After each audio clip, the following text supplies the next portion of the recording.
I got off that bus in a dress made of holes. I thought I knew what he wanted. I was wrong. I never knew he would do this to me, look at me in rags on Christmas Day, and see the one person he couldn't afford to lose. This is what happens when a mafia boss looks at a broken woman and doesn't see a victim, he sees a queen. And his enemies, they see a target. If you want to see what it costs to be chosen, to be protected, to be worth starting a war over, you watch this. The envelope arrived on December 24th. Not a Christmas card. A contract. Inside was a one-way bus ticket and a single line. Your debt is paid. Be at this address by midnight. She had nothing left. The clothes she wore were thin and torn. The only thing of value was the locket around her neck, holding a faded picture of a mother she barely remembered. With no choice, she got on the bus, shivering not from the cold, but from fear of what waited at the end of the line. The bus dropped her off in a wealthy, silent neighborhood draped in Christmas lights. Every house was a mansion. She found the address, a fortress of dark stone at the end of a long driveway. Her stomach churned. She was a stain on the perfect, snowy scene. Gathering the tattered edges of her coat, she walked to the massive front door, her heart hammering against her ribs. The door opened before she could knock. A man in a sharp suit looked her up and down, his face blank. He didn't speak, just stepped aside. The entrance hall was vast, warm, and smelled of pine. In the center of the room stood a towering Christmas tree, shimmering with 1,000 glass ornaments. She felt smaller than ever. Then he entered from a shadowed doorway. He was older, his hair silver at the temples, his eyes a calm, watchful gray. He moved with a quiet power that made everyone else in the room still. This was him, the man they whispered about, the one who owned this town. He didn't look at her rags. He looked at her. You came, he said. His voice was low, like distant thunder. She could only nod, clutching her small, empty bag. He gestured to the fireplace. Sit. You must be cold. It wasn't a question. It was an order, but a gentle one.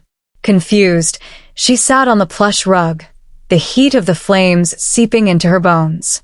He didn't sit. He stood by the mantel, studying her. The man you owed money to, he began, works for me.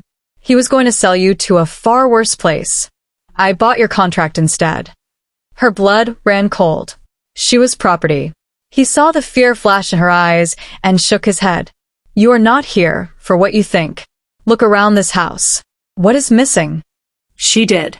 She saw priceless art, polished floors, silent guards. Then she understood. There were no photographs. No children's drawings on the fridge. No life. It's empty, she whispered. He gave a single slow nod. It has been for a long time. You are here because someone tried to kill me last week. They failed. But they will try again. And I need everyone in this house to be a person I can trust without question. Her mind raced. You don't know me. How can you trust me? For the first time, something like a real emotion touched his stern face.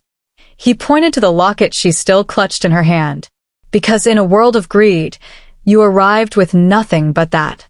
And you haven't once asked me for a single thing. That is a rare thing. That has worth. He turned to leave, then paused. Your room is upstairs. Tomorrow we begin. Sleep was impossible. The bedroom was the size of her old apartment. A beautiful dress lay on the bed, but she ignored it, keeping on her own worn clothes like armor. She stared out the window at the moonlit garden, wondering what kind of trap this was. A soft knock came at the connecting door to the main hallway. It wasn't the man. It was an older woman with kind eyes. He asked me to bring you tea, the woman said, setting down a tray. I'm Clara. I run the house. There was a motherly warmth to her. The girl finally spoke her first real words since arriving. What does he want from me? Clara sighed, sitting on the edge of a chair. He's a lonely man in a dangerous world. He sees something true in you. Be careful, child. But also, be kind. He needs that more than he needs another bodyguard. The next morning, he was waiting at the breakfast table, reading a newspaper. He was dressed more casually, but the power was still there. Sit, he said. We have rules. You do not leave the property alone. You tell me everything you see that seems strange. In return, you have a home. A real one. She picked at the food, the finest she'd ever eaten. What do I call you? She asked. You may call me sir, he said, his tone leaving no room for argument. But then his eyes softened just a fraction. And I will call you by your name. I know it. I know about the waitressing job you lost. I know about the hospital bills. She felt exposed, angry. You investigated me. Of course, he said simply. I investigate everyone who walks through my door. You had every chance to steal or run in your past. You never did. You just worked. And you got knocked down. Repeatedly. He stood up, his meal finished. Today, you will walk with me. We are going to the city. You will watch. You will learn. The trip was in a black car with dark windows. He pointed out buildings he owned, businesses he controlled. He didn't boast. He stated facts. He also pointed out corners where his enemies operated. The man with the red scarf, he said quietly. He is a snake. He smiles, but he would put a knife in my back if the price was right. Remember his face. They entered a quiet, upscale coffee shop. He ordered for them both. As they sat, a well-dressed man approached, all smiles. A pleasure to see you, sir. And who is this lovely young lady? The man's eyes flicked to her, noting her old, ill-fitting clothes with barely hidden disdain. Her protector's voice turned to ice. She is under my protection. That is all you need to know. Our business is concluded. Leave. The man's smile vanished. He scurried away. She stared into her coffee cup, humiliated. He saw what I'm wearing. He saw everything. The man across from her leaned forward, his voice intense but low. Listen to me. He didn't see you. He saw a puzzle he couldn't solve, and that frightens men like him. Your worth is not in a dress. It is in here. He tapped his chest over his heart. And in here, he tapped his temple. We're going to train both. The training began that afternoon. Not with guns or fighting, but in the library.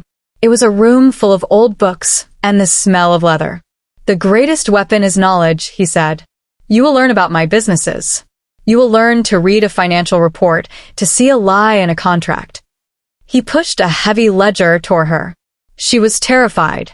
She'd never finished school. He saw the panic. He pulled up a chair beside her, not too close. This column is income. This is expense. The story of a person or a business is in these numbers. Show me what you see. For hours they worked.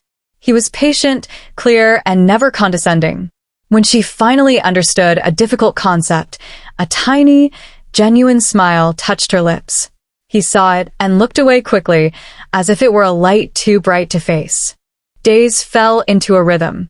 Mornings were lessons in the library. Afternoons, Clara taught her how the house ran, the schedules, the security protocols, the trusted staff versus the newer ones.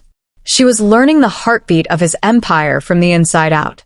He watched her absorb it all, her sharp mind surprising him at every turn. She began to wear the new clothes provided, not as a costume, but as a uniform for her new, strange role. One evening, she found him alone in the study, staring at an old, framed photograph on the desk. His shoulders were slumped. She'd never seen him look vulnerable. She cleared her throat. He didn't turn. My wife and daughter, he said, his voice rough. A long time ago. A car accident. It was no accident.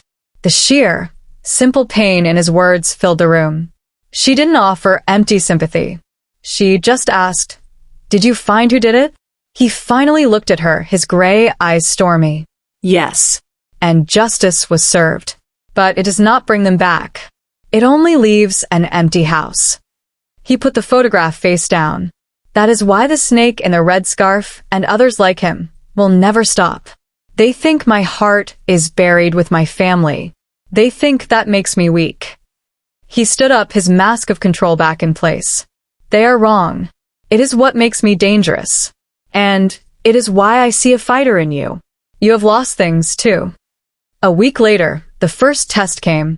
He had to attend a large, public Christmas charity gala. You will come with me, he stated. She froze. I can't go out there. With those people, you can, he said. You will be by my side. You will watch. You will listen. Your job is to tell me later who in that room was nervous, who wouldn't meet my eye, who looked at you with too much interest. He handed her a small, elegant box. Inside was a simple, beautiful black dress, and nestled beside it was her old locket, now on a new, stronger chain. Wear this, so you remember who you are. The night of the gala, when she came downstairs, he was waiting. He looked at her in the dress, her old locket gleaming at her throat. For a long moment he said nothing. A muscle in his jaw tightened. You look, he began, then stopped himself. He simply offered his arm. Stay close. The event was a whirlwind of glittering lights and fake smiles. She did her job, watching, noting the sneers behind hands, the calculating stares. She saw the man with the red scarf across the room, watching them like a hawk. As they left, walking to the car under the portico, a shot rang out. It wasn't loud like in movies. It was a sharp crack. A window above them shattered. Without a second's hesitation, he threw his body over hers, pushing her down behind a concrete pillar. His arms were around her, a shield. Guards swarmed. He was shouting orders, but his focus was entirely on her. Are you hit? Look at me. Are you hurt? His face was inches from hers, filled with a fear she'd never seen in him before. Not for himself. For her. In that moment of chaos, covered in glass and snow, something silent and massive shifted between them. The game had just become very, very real. The world snapped into sharp, terrifying focus. The smell of his cologne, the crush of his suit against her cheek, the cold sting of shattered glass on her skin. He held her there behind the pillar, a human barricade, until his guards gave the all-clear. His hands were firm on her shoulders as he pulled her up, scanning her for injuries. Inside. Now, he commanded, his voice a low growl. The ride back was silent, tense. He stared out the window, his profile like stone. She clutched her locket, feeling the adrenaline shake through her. Back in the study, he poured a drink, but didn't sip it. The shot was a warning. High, wide. Meant to scare, not to kill. Tonight. He turned, his eyes locking onto hers. This is the life. Every public moment is a risk. You have a choice. A real one. I will put you on a bus tonight with enough money to start over somewhere far from here. Safe. Or you stay. He let the words hang. But if you stay, you step out of the shadows. You become a part of this. A target. There is no halfway. She didn't need to think. The memory of his body covering hers wasn't about control. It was about sacrifice. I stay. He studied her, looking for doubt. He found none. He gave a single, grave nod. Then the rules change. Tomorrow, your training changes. That night, sleep was fractured by the sound of that single gunshot echoing in her mind. But beneath the fear was a strange, solid feeling. For the first time in her life, she had chosen her path, knowing the full cost. The library was closed. He led her down to a secure, private gym beneath the house. Clara will continue your lessons on the business. But from me, you will now learn something else. He handed her a small, sleek device. A panic button. It is linked directly to me and my head of security. You wear it always. Next, a man named Leo entered. He was compact, moved like water, and had kind eyes that missed nothing. Leo will teach you awareness. How to exit a room. How to spot a tail. How to use everyday objects if you're cornered. The physical training was grueling, but not about fighting. It was about escaping. How to break a grip, how to create distance, how to run. Leo was a patient teacher. Your goal is not to win a fight, he said. Your goal is to get to safety and call for the cavalry. That, he pointed to the man watching silently from the corner, is the cavalry. She saw a flicker of respect in Leo's eyes when she pushed through exhaustion to practice a maneuver one more time. In the evenings now, the dynamic shifted. He would debrief her in his study. Tell me about your day. What did Leo teach you? What did Clara show you in the books? She'd report, and he'd listen intently, asking sharp questions. One night, she hesitantly offered an observation about a shipping schedule in the ledger that seemed off. He leaned back, a slow smile touching his lips, a rare, real thing. "You're right. I missed that." Good. The praise was like sunlight, warming her from the inside. Days blended. She grew stronger, sharper. She started to see the patterns in the household, the subtle signs of tension when a certain deliverman came, the way the guard's posture shifted when a particular car drove past the gates. She was becoming part of the ecosystem. One afternoon, as she passed his open study door, she heard him on the phone, his voice cold and final. "The deal with the man in the red scarf is terminated. Cut him off. Every last cent." He hung up and saw her in the doorway. He didn't explain. He just said, "He was at the gala. He looked at you. No one gets to look at you like that." Christmas Day arrived. She expected nothing. She woke to find a small, wrapped box outside her door. Not fancy. Inside was a simple, sturdy pair of leather gloves and a new winter coat. Practical. Warm. A note in his precise handwriting, "For our walks." Her heart squeezed. Later, in the grand, quiet dining room, they shared a meal, just the two of them and Clara. It was the first holiday she hadn't spent alone or working in years. The tree glittered. For a moment, the danger felt distant. He asked her about her Christmases as a child. She told him about one memory of her mother making pancakes shaped like trees before she got sick. The story was simple, sad. He listened, then shared one of his own. A memory of his daughter trying to put a star on the tree and dropping it, shattering it, and crying until he promised her the stars in the sky were better anyway. The shared grief in the room was a quiet, living thing. It didn't hurt. It connected them. The peace was shattered by Leo's urgent entrance. "Sir." "There's been a breach." The perimeter sensor on the east garden wall. Silent alarm. One man in and out. He left something. They followed him to the frost-covered garden. Taped to the bare branches of a rose bush was a single, glossy photograph. It was of her, taken just 2 days prior, leaving a bookshop with Clara. A red X was marked over her face. A cold deeper than winter seeped into her bones. Back inside, his calm was terrifying. He took the photo, his hands steady. "This is the next move. They are showing me they can see my weakness." He looked at her, his gaze absolute.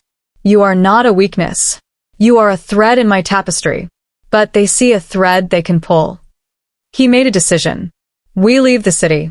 Tonight. We go to the lake house. It's remote, secure." As they prepared to leave, he placed the panic button device around her neck himself, his fingers briefly brushing her skin. "You do not take this off. Ever." The lake house was not a house. It was a lodge of dark wood and glass, hidden in snowy pines, surrounded by a frozen lake. It felt both safe and utterly isolated. Here, their small world shrank to just them, Leo, Clara, and 2 other trusted guards. The training intensified but became quieter. He taught her to track in the snow, to listen to the forest, to feel when a silence was wrong. They walked for hours, the only sound their footsteps and his low voice pointing out landmarks for escape routes. The closeness was unavoidable. Cooking simple meals together in the big kitchen because Clara needed a rest. Sitting by the massive fireplace at night, reading or going over security schematics. The electric tension from the gala night had changed into something deeper, a constant, low hum of awareness. He'd catch her watching him, and she'd see him look away first. The protective wall around him had a crack, and she was standing in the light coming through it. One evening, a blizzard blew in, howling outside the windows, sealing them off from the world. The power flickered and died, leaving them in firelight and emergency lamps. He brought blankets to the main room. "We'll stay here. It's the warmest." They sat on opposite ends of a large sofa, the storm raging beyond the glass. In the dim, dancing light, he asked her the question he'd avoided. "Do you regret your choice? To stay?" She looked into the flames, then at him. "No. I was invisible before. Now I'm seen. Even if it's by people who want to hurt me. I'm seen by you first. That matters. Her honesty hung in the air between them. He stared at her, his guard down completely, the shadows carving his face into something both weary and wondrous. He didn't move from his end of the couch, but he didn't look away. For hours, they just talked about books, about favorite colors, about nothing that mattered and everything that did. The blizzard passed, leaving a world of pristine, silent white. The peace was an illusion. Leo came back from a patrol of the perimeter, his face grim. He placed a small, waterproof case on the table, buried in the snow by the main gate. Same symbol. Inside the case was a cheap, digital timer counting down from 72 hours. It had just started. 3 days. A message was scrawled on the inside lid. A Christmas gift. Return what you stole or we take her. He went very still. What did I steal? He murmured, more to himself than anyone. He paced, running through rivals, deals, history. Her mind, now trained to see patterns, made a connection. The ledger. The shipping schedule I noticed. The one that was off. You said you terminated the man in the red scarf. What if that shipment was his? What if he wasn't just a middleman? What if it was his product? He stopped pacing. A light dawned in his gray eyes, cold and calculating. You're right. It wasn't my shipment. He was using my routes, my legitimacy, to move his own cargo. When I cut him off, I seized everything in my warehouses. He snapped his fingers at Leo. We need an inventory. Now. Of everything seized from that port on December 21st. He turned to her, a fierce pride in his expression. You found the thread. The inventory list came back. Among crates of electronics was one item logged as miscellaneous ceramic figurines. He remembered now. We didn't open it. It was sealed. Paperwork looked fine. He gave the order. Have it brought here. Under heavy guard. Now. The clock was ticking. 71 hours left. The calm of the lake house vanished, replaced by a military-like operation. He was in full command, but he kept her at his side. You see this through, he said. This is your fight, too. The crate arrived as the sun was setting. In the garage, under bright lights, they pried it open. Under a layer of cheap figurines was dense, molded packing foam. He reached in and pulled it apart. Nestled inside were not drugs or weapons. It was bundles of pristine, uncut sheets of special paper and plates of intricate metal. Engraving plates. For printing currency. They hadn't stolen a drug shipment. They had accidentally seized a rival's entire counterfeiting operation. The man in the red scarf wasn't just a snake. He was a banker for the underworld. And they had just bankrupted him. The threat wasn't just about her anymore. It was about destroying an empire. The timer on the table continued its relentless countdown. The garage was dead silent except for the faint, relentless tick of the digital timer on the workbench. He held one of the engraving plates up to the light, his face unreadable. This isn't a street operation, he said, his voice flat. This is industrial. This is a declaration of war from someone with real resources. The man in the red scarf, he's a front. A lieutenant. He put the plate down carefully, as if it were a live bomb.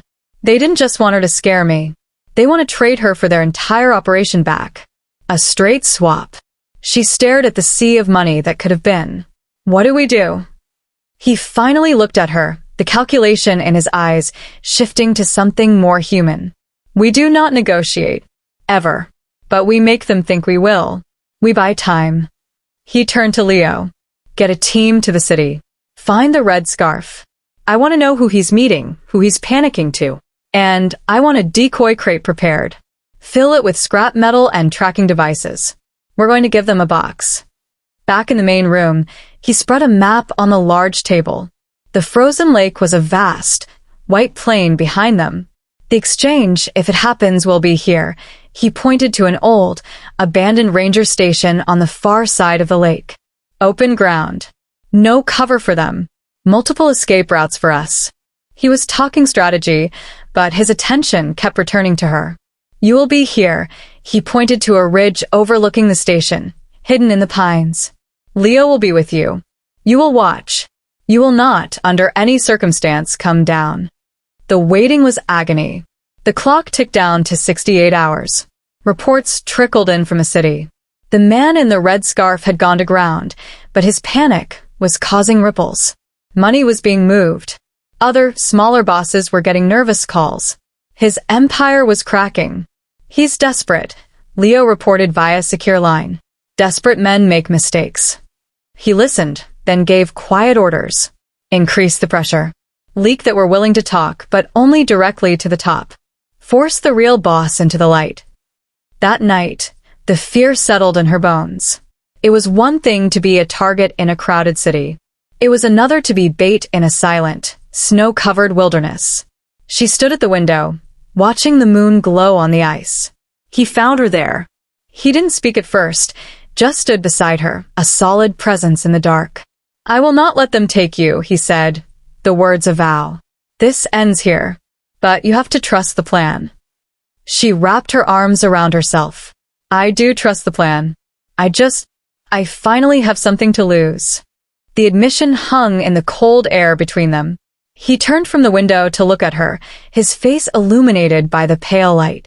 He reached out, slowly, and his gloved hand came up to gently touch the locket at her throat. So do I, he whispered. It was the closest he'd ever come to saying it. The touch was brief, but it seared through her. He dropped his hand, his jaw tight. Get some rest. Tomorrow we prepare. The final day of the countdown dawned clear and bitterly cold. The decoy crate was ready, loaded onto a sled. The plan was set. A small team would take it to the edge of the property, a show of good faith, while snipers and observers took positions.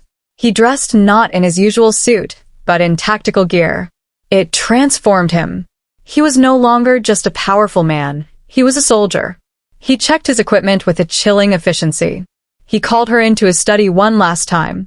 On the desk was a sealed envelope and a small, old key.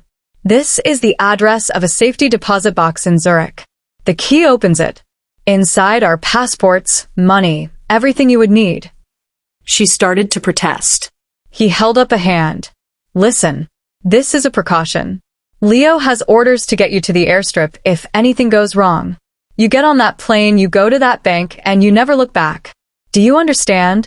He was giving her an escape hatch, but his eyes were begging her not to use it. She pushed the envelope back toward him. I understand the orders, but I'm not leaving. You told me to stay close. So that's what I'm doing. A ghost of that rare, real smile touched his lips. He took the envelope and key, but instead of putting them away, he slipped them into the inner pocket of her coat, his hand resting over her heart for a moment. Then keep them safe for me. The gesture was more intimate than a kiss. It was an entrusting. The team moved out into the blinding white noon. She and Leo took their position on the ridge, lying in the snow beneath camouflage nets.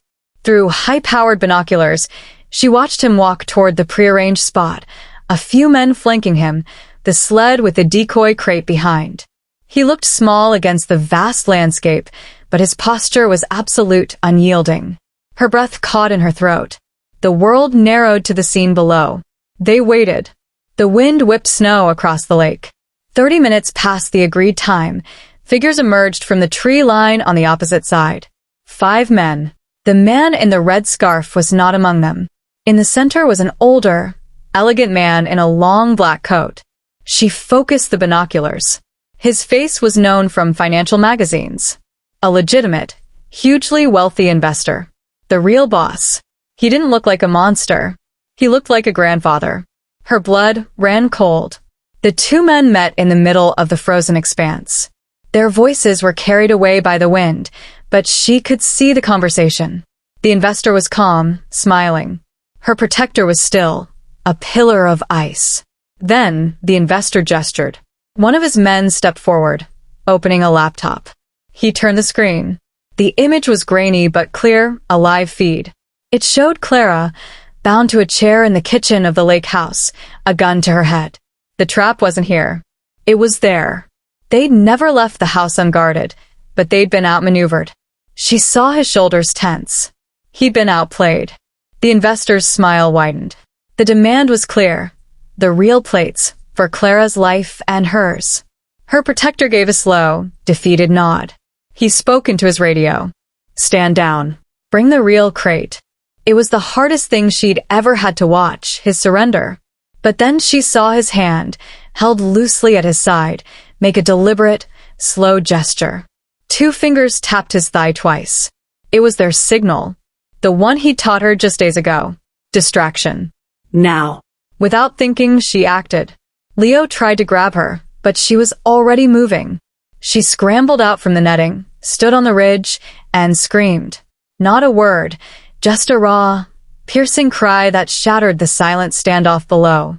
Every head on the ice snapped up toward the sound. In that split second of confusion, all hell broke loose. The investor's man with the laptop stumbled. The video feed wobbled. And from the tree line behind the investor, 3 of her protector's men, who had been lying in wait for a secondary ambush, opened fire on the investor's flank. The frozen lake became a battlefield. But her protector wasn't shooting. He was running. Not away from the fight, but across the ice, a desperate, sprinting figure charging not toward the investor, but toward the ridge. Toward her. A man from the investor's team took aim at his unprotected back. She saw it. Time slowed.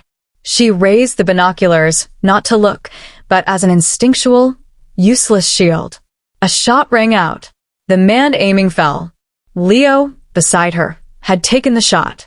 He reached the base of the ridge, his chest heaving, his eyes wild with a fear she'd never seen. "You are supposed to stay down," he roared, scrambling up the slope. She met him halfway.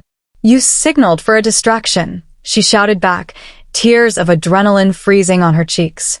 He grabbed her arms, not to shake her, but to steady them both. His gaze swept over her, checking for injuries. The roar of engines split the air. The investor and his surviving men were fleeing across the ice on snowmobiles, the decoy crate abandoned. The immediate fight was over. But Clara was still in the house, and the timer on the table, back at the lodge, had just hit 48 hours. The roar of the snowmobile engines faded into the pines, leaving a ringing silence. He kept his hands on her arms, his breath coming in white clouds between them. The fear in his eyes hadn't faded. It had sharpened into a blade. "You could have been killed," he said. The words scraped raw. "That was the point of a signal. So you wouldn't have to." Before she could answer, his radio crackled. It was the team leader from the lake house. "Sir." "We have Clara. She's shaken but unharmed. 2 hostiles down. The house is secure." The tension in his shoulders dropped a fraction, but his grip on her didn't loosen. They raced back to the lodge on a snowmobile, her arms wrapped tight around his waist, her face pressed against the cold nylon of his jacket. Inside, Clara was by the fire, wrapped in a blanket, a mug of tea in her hands. She gave a small, brave smile when she saw them. They came through the old root cellar door. "My fault. I forgot it was there." He knelt in front of her, his voice gentler than she'd ever heard it. "It is not your fault. It is mine. You're safe. That is all that matters." The way he cared for this woman who was like family showed her a depth she'd only guessed at. But the danger wasn't over. The elegant investor was gone, but he knew where they were. The clock still ticked on the table. 47 hours now. He stood, his face hardening back into its commander's mask. "We're too exposed here. They know this location. We move. Now." He looked at her. "We're going to the city. Not to hide. To end this." The retreat was over. They were going on the offensive. The convoy back to the city was a tense, silent parade of black SUVs. She sat beside him in the back of the lead vehicle.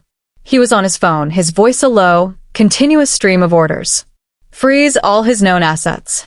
I want auditors on his legitimate businesses at dawn. Release the shipping ledgers to our friends in the press, the ones about his containers. Let him explain counterfeit plates to the financial page."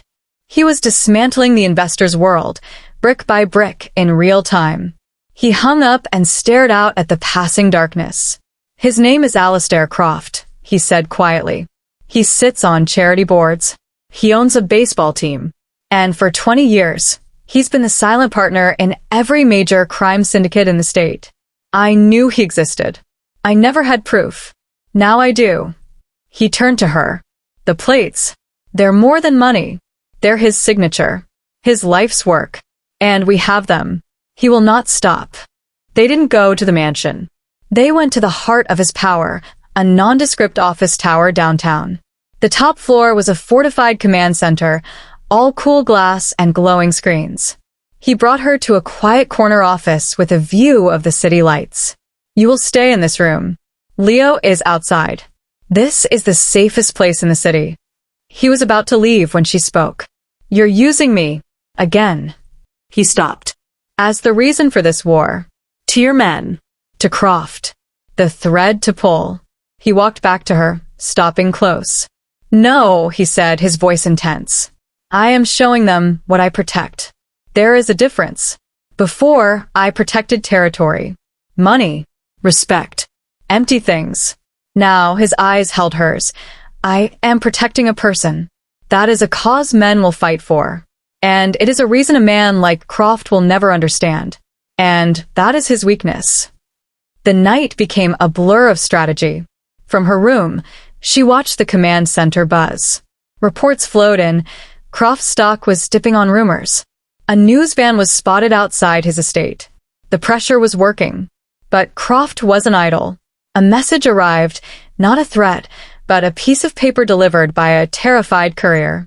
It was a copy of her original debt contract, the one that had brought her to the mansion. Stamped across it in red ink was, Property of A. Croft. It was a masterstroke. A reminder that in this old, brutal world, she was not a person but a transaction. It was meant to break her spirit, to make her feel like the woman in rags again. She felt the old shame rise, hot and choking. She took the paper, her hands steady, and walked out past Leo into the main command room. He was at the central table, surrounded by his men. All conversation stopped as she walked up and placed the contract on the table in front of him. He looked at it, then at her face. She spoke clearly, for everyone to hear. He thinks this defines me. He thinks this defines you. She picked up a nearby pen, drew a single, dark line through the word property, and signed her own name at the bottom. Then she looked at him. My debt is paid. To everyone in this room. I am here because I choose to be. The silence was profound. His men looked from her to him, respect in their eyes. He picked up the paper, studied her signature, and without a word, fed it into a shredder beside him. The whirring grind was the only sound. He didn't need to say anything. Her statement stood. She had just claimed herself, in front of his entire organization. An hour before dawn, the breakthrough came. Croft, feeling the walls close in, made a desperate move. He tried to access a hidden offshore account. His digital trail led the tech team to a secure server, and from there, to a physical address, a nondescript storage facility on the city's outskirts. It's not just backup plates, the lead tech said. It's his black ledger. Records of every payment, every partner, every judge and politician on his payroll for 2 decades. It's his life insurance. And he's trying to move it. He stood up. We go. Now. We take it from him. He started barking orders, suiting up. She stepped forward. I'm coming. He shook his head. Absolutely not. You said I see things others don't, she argued. At the gala in the ledger. That storage unit will be a maze. You'll be looking for a box. I'll be looking for the wrong box. The one that's meant to be overlooked. Leo, to everyone's surprise, spoke up. She has a point, sir. It's a different kind of eye. He looked at her, at the fierce determination in her face. The girl from the bus was gone. In her place was a partner. He gave a tight, reluctant nod. You stay behind me. You touch nothing. You see something, you point. Do you understand? She nodded. In the elevator down, surrounded by his armored team, he handed her a small, flat device. A thermal scanner. It shows heat signatures. If anyone is hiding in that unit, you'll see them before we do. You are our canary. You sing out at the first sign of danger. The weight of the trust was heavier than any weapon.